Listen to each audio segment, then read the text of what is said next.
All right, hope surgery went well. Let's get started with your workout. We're gonna need a dowel, a chair, and a block for the first exercise. This is your seated dowel twist and tilt with a block. So we're gonna place this on the chest, keep your shoulders down and back. We're gonna rotate as far one direction as you can, keep the core tight, tilt when you get to the end. Rotate again, tilt again, rotate again, tilt again. I like to lead my eyes. So if I'm turning to the left, my eyes are turned even further to the left. As I tilt, I keep my eyes on the horizon. Back to the center, back to the other side, leading with the eyes. Twist and tilt. Twist and tilt. And twist and tilt. You only need to do one set of this. Just get it in, get it out, and move on. So now, put our block down, put our dowel away, get yourself an elastic band. We're gonna hold that elastic band. You can do this seated or standing. Get a nice bite of band, up and overhead, big stretch, and down, up and overhead, big stretch, and down. All we'll do, if you wanna explore a little bit, you can go up and overhead, and add that little bit of a tilt in, add that little bit of a tilt in. Just be aware of your shoulders. Don't do anything that feels nasty or scary. Up and overhead. And when you're overhead with that elastic, you can go up and overhead, you can tilt, you can pull apart, or you can tilt and pull apart. All of this is available to you. Play with it. Just find a little bit of good feelings in that overhead position. So, on to our first of the maybe scary moves. This might be one you want to skip in your first couple of days post-op. If you feel great, it's okay to give it a shot. Just even holding the position and deciding that you don't want to do it is a great place to start. So for this move, I'm going to sit myself on the ground, hold my hamstrings with both hands, and tuck my chin. You could just start out by just tilting away from the heels, falling backward without falling all the way. And if you feel safe, you can fall back and then use your knees and your calves to pull yourself forward. This requires your abs to work. It shouldn't be super hard. If it feels dangerous as you lean back, skip it. If it feels good, go for 10.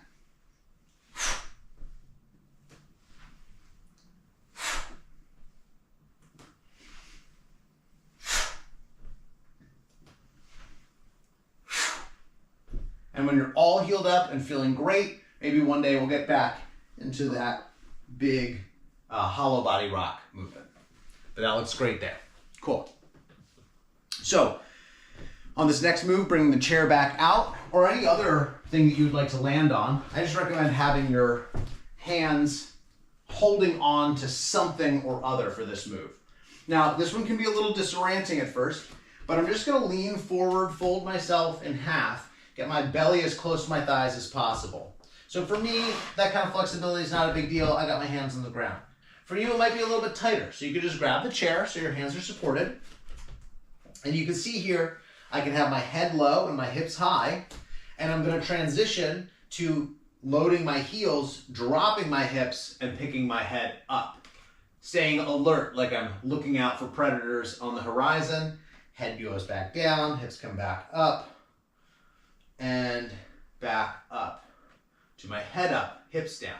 So I'm just alternating. It's like there's a seesaw and I'm hinging across my rib cage. Low hips and high head, low head and high hips. So about 10 of these will be good. If you notice any kind of discomfort in the low back, maybe cut that down to 5 or so. And when you stand up, just be very careful that you put your hands on your thighs and walk your hands up your legs to make things as easy and approachable as possible. So that's your fold and squat. Next, we're going on to our Z-sit, the baby roll, and the hip drive roll. So we'll just touch these basic setups, pause the video as you need to. If you want to do all these in one swell swoop, You're gonna need a foam roller or two, and or two foam blocks. So I'll have those off behind me at the ready, and we'll start with our Z-sit. So again, I'm just gonna hold this pose very briefly and tell you all the cues. Pause the video, shoot for about a minute, maybe two if it feels like you're able to do that. So the big cues here are heel of the hand at this pinky bone, heel of the foot at this ankle bone, loading those ever so slightly. Keep your shoulder, hip, and top leg in a nice line. Drive that hip forward so you can feel the inner thigh working. Shoulder back, long torso, right? We don't want to be folded up, bulging the ribs at the top of the body. We don't want to be bulging the ribs down lazily at the bottom of the body. Stay nice and tight through the tummy, tall through the spine. Reach, load that shoulder back, load that hip forward, and breathe like you're sneaking up on someone.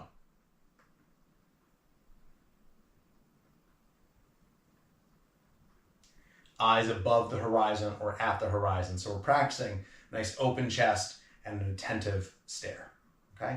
If you're digging that heel in, you're gonna see that knee come up a little bit, that's okay. If you're digging that wrist in here, you're not gonna see much changing here, but you should feel the pec and the neck working together to load the heel of your hand.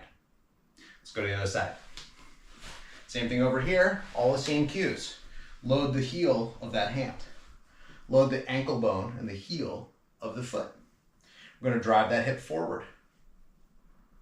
Shoulder back, long through the spine, and make sure we have nice relaxed fingers. It can be nice to put a little cloth here to help your hand just relax and take on a natural dome shape. Reach the hand forward, shoulder back. So I'm reaching with my fingers, but I'm staying relaxed. I'm digging with the heel of my hand and my foot. I'm pressing my hip forward, staying long through the torso and not sagging through the rib cage.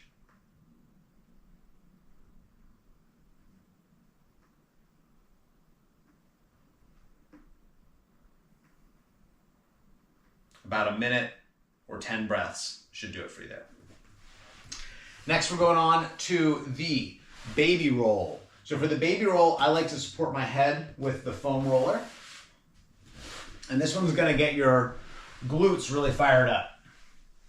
So for the baby roll, my temple's resting on the foam roller. I have about, I'd say it's between 100 and 110 degree angle at my hip. So I'm not perfect 90, a little bit more open than that. And my hands are gonna go on top of each other. I have my shoulders pretty well stacked, my knees stacked, my hips stacked. So I'm like a little folded up book. I'm gonna reach the top side of my body forward. So my top hand and my top knee go over top of that bottom side. I'm gonna pull back without letting myself open like a book yet. From this position, I call this position cocked and loaded. I'm gonna start lifting my leg and my arm at the same rate, very, very slowly, very gingerly. You should feel your glute working. As you feel your glute turn off, which might happen at 2 degrees off the knee, it might happen at 90 degrees off the knee there. That's where you want to turn around and maintain that glute relationship. So you can really feel your glute firing the whole time, all the way down, and you're landing in that cocked and loaded position. So this top leg, my inner thigh is working really hard to keep myself closed. My glute is stretched, and I'm gonna press forward, pull back, and raise up again, so slowly, hand and knee moving as one unit, activating the glutes. As always, try and keep your eyes on the horizon. For this one, it's okay if you kind of go to a quiet place, you're going to close your eyes. This might be a good exercise for it. And just really focus on the feeling you're getting in that hip muscle. Okay, so one more and we'll switch to the other side. When you're doing this on your own, I want you to go for about 3 minutes of this if you can stand to do it. That is 3 minutes on each side. So really take your time. I want those glutes working really good, really strong for you. Same thing on the other side. So again, top hand supersedes the bottom hand as the top knee overshoots the bottom. We draw back.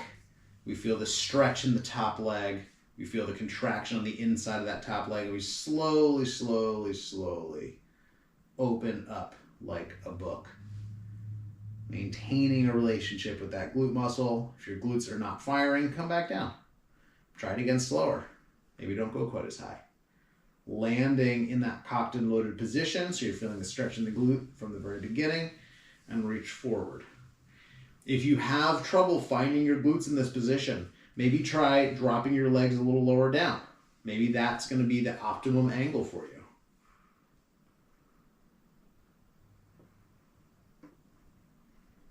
The other fault could be just as simple as they're too low. Bring them back up. Maybe try that 90 degrees. Maybe that's just right for you.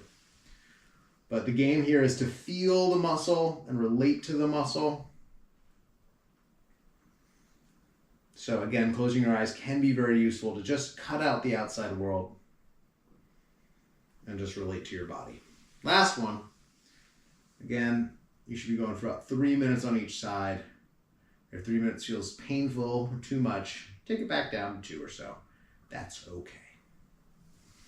All right. Next, we have the baby roll. So keep your foam roller out. I like to use 2 foam blocks. And I'm going to put the foam blocks down for my head, lying very similar to the baby roll. This is the pelvic roll. And these 2 exercises are serving largely the same purpose, which is to get your leg functioning on both open and close. So again, hands are lined up. My hands are going to roll forward. I'm going to let my leg open up as I roll forward, and then I'm going to press down into the block or into my roller here, and that's going to drive me backwards. So if you've just done your baby roll, you should be able to feel a little bit of your glute working here as you roll forward. As the glute opens the leg up, you roll forward, the glute is working and squeezing, and then you're going to drive down with that knee and push yourself back. And drive forward and drive back. And just go really nice and slow. The slower you go, the easier it's going to be to feel these things. Common fault here is that your bottom arm is going to try and regulate your forward progress. Try and relax that shoulder. Maybe even let it squinch up toward your ear there if you need to. Focus on letting that hip drive everything. So inner thigh pushes us back. Glute max muscle on the outside of the leg lets us roll forward by opening. Same thing on the other side.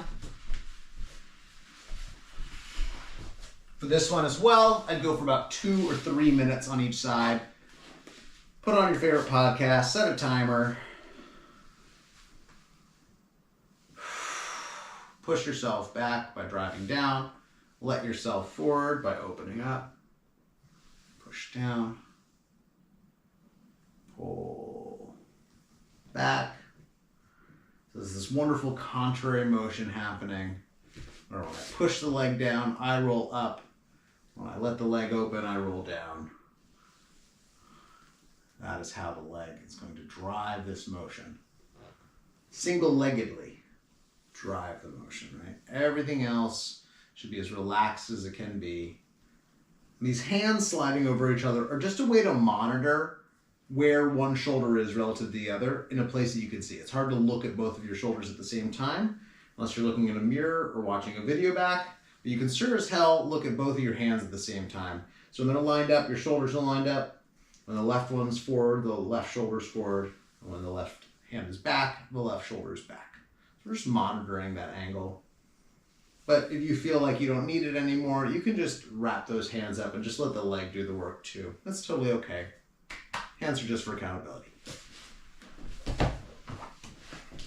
Brilliant. Now, there are 3 kinds of levers that we want to make sure that we focus on. It's kind of 2 levers, but we're going to talk about it like it's 3. So, the first lever is going to be feet together lever.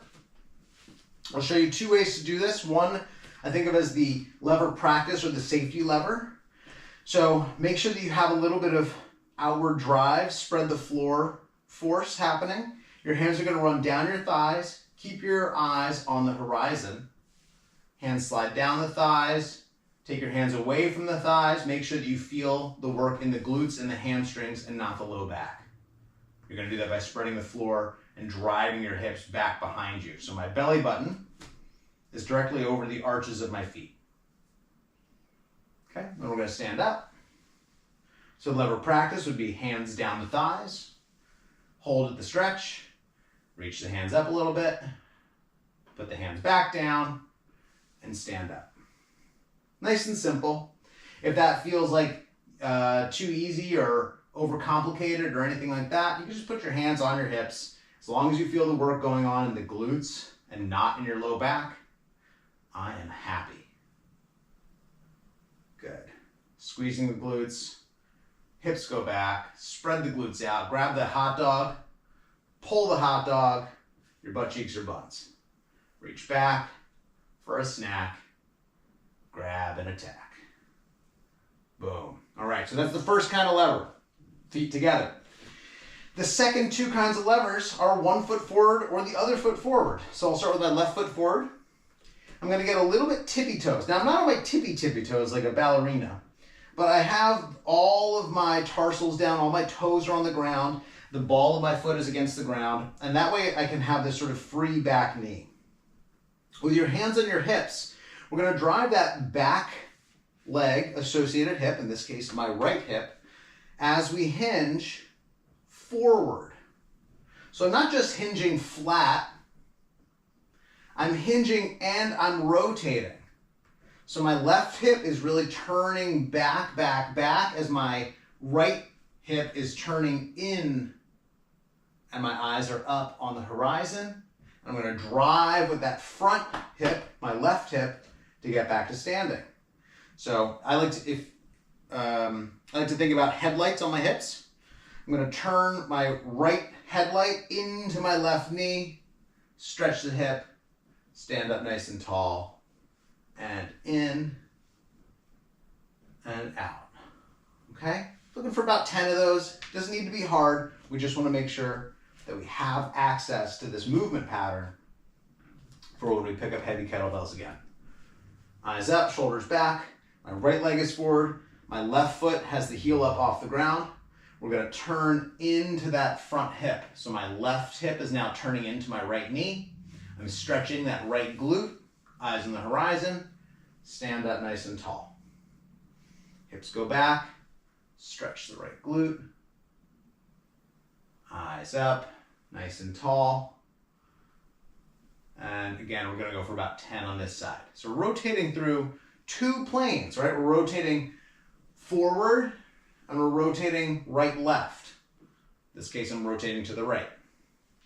But my head is counter-rotating, so I'm still focused. My eyes and toes and fingers and nose are all on that forward place, and that's what gives us that forward intent, like we're going to attack or drive forward. Beautiful. So the elastic row will be our last skill that we want to maintain here. So I'm going to set up a nice high door anchor with a nice light band for your first week post-surgery. Keep it to the easiest band that you have. Feel free to move up after that next week. I'm going to grab the band. I've got about 1 foot to 18 inches of elastic between my two thumbs. I'm going to step back until I feel some decent tension. And I'm going to make sure that I'm squeezing my glutes, loading my foot evenly. So even pressure on the front of the foot and the back of the foot, toes and heel.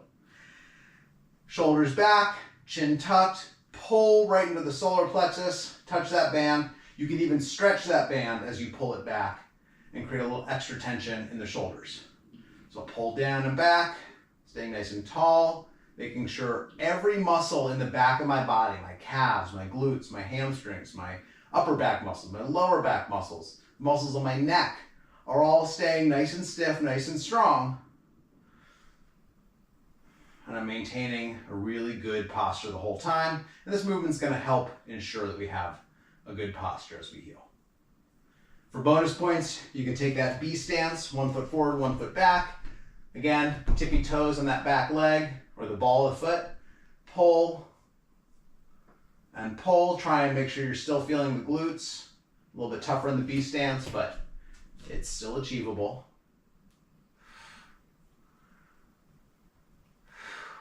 Shoot for about 10 reps there. If you want to do 2 sets, that would be appropriate. Happy healing.